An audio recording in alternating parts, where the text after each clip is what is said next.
তিনি একদিন রাস্তা দিয়া নবীজির দরবারে যায়। পথের মধ্যে তাকিয়ে দেখে এক যুবক রাস্তার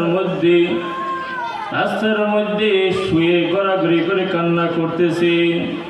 হযরত ওমর ডাক দিয়ে বলে, হে যুবক, তুমি কেন এখানে ঘোরাঘুরি করে কান্না করতেছো?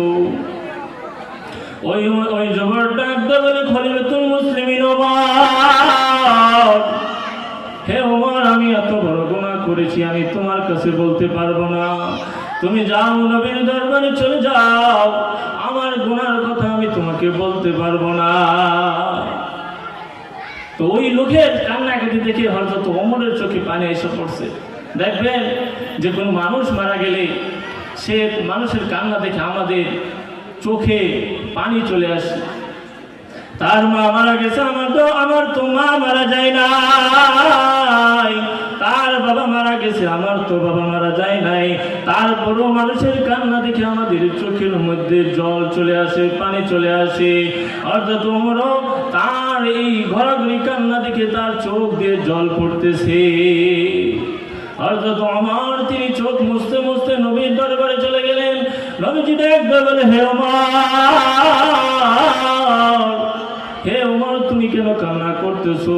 কান্না করার গুণ তো তোমার না, তুমি তো বীর পুরুষ, তুমি তো কান্না করতে পারো না।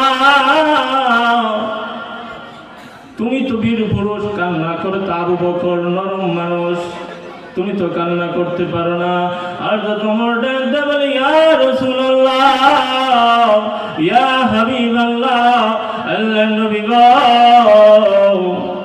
রাস্তার পাশে দেখলাম একজন লোক মাটির মধ্যে ঘোরাঘুরি কান্না করতেছে। কিসের জন্য কান্না করতেছে বলে নাই, সে বলেছে অনেক বড় গুনাহ নাকি সে করেছে। নবীজি ডাক দে বলে, ওমর, তুমি যাও, তাকে ডাক দিয়ে নিয়ে আসো, শুনবো তার গুনার কথা। তাকে নবীজির দরবারে হাজির করা হলো। নবীজি ডাক দিয়ে বলে, হে যুবক, তুমি কি এমন গুনাহ করেছো আমাকে বলো দেখি, আমি সমাধান করতে পারি কিনা। তুমি কি আল্লাহর আরশ থেকে বড় গুনাহ করেছো? যুবক ডাক দিয়ে বলে, ইয়া রাসূলুল্লাহ, আমি আল্লাহর আরশ থেকেও বড় গুনাহ করেছি। নবীজি ডাক দিয়ে বলে, তুমি কি আসমান থেকেও বড় গুনাহ করেছো? ওই যুবক ডাক দিয়ে বলে, ইয়া রাসূলুল্লাহ, আমার গুনাহ এত বড়, আল্লাহর আসমান থেকেও আমার গুনাহ বড়। নবীজি ডাক দিয়ে বলে, তুমি কি শিরক করেছো? তুমি কি কুফরি করেছো? যুবক বলে, না, কুফরি করি নাই।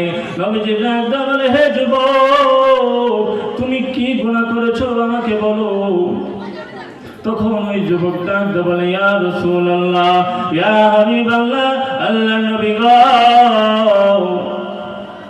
আমার পেশা হলো মানুষ যখন মৃত্যুবরণ করে, যখন তাকে দাফন দেওয়া হয়, মানুষের কবরস্থান থেকে তাদের কাফনগুলো চুরি করে নিয়ে আসি এবং এটা বিক্রি করে আমার জীবিকা আমি চালাই, আমার সংসার চালাই। এটা হলো আমার প্রথম গুনাহ। ইয়া রাসূলুল্লাহ, আমি একদিন এক লাশের কাফন যখন চুরি করতে যাই, কাফন যখন চুরি করে নিয়ে আসি, চাইয়া দেখি এক যুবতী। ওই যুবতী দেখার পরে শয়তান আমাকে ধোঁকা দিতে লাগলো, হে যুবক, এই কবরস্থানে তো আর কোনো মানুষ নাই, তুমি যদি এই মহিলার সাথে জিনা করো তাহলে তো কোনো মানুষ তোমাকে দেখতে পারবে না। তখন ওই যুবক ডাক দিয়ে বলে, ইয়া রাসূলুল্লাহ, ওই মহিলার সাথে আমি জিনায় লিপ্ত হয়ে গেছি। যখন জিনা শেষ করে আমি যখন কবর থেকে উঠতে যাই, তখন ওই মহিলা ডাক দিয়ে বলে, হে যুবক, তোমার ঘরে কি মা বোন নাই? হে যুবক, তুমি আমাকে নাপাক কেন করলা? এই কবরস্থানে সকল মানুষের মধ্যে আমি হলাম একজন নাপাক মহিলা, তুমি আমাকে কেন নাপাক করলা? হে যুবক, তোমার কি এই কবরে আসা লাগবে না?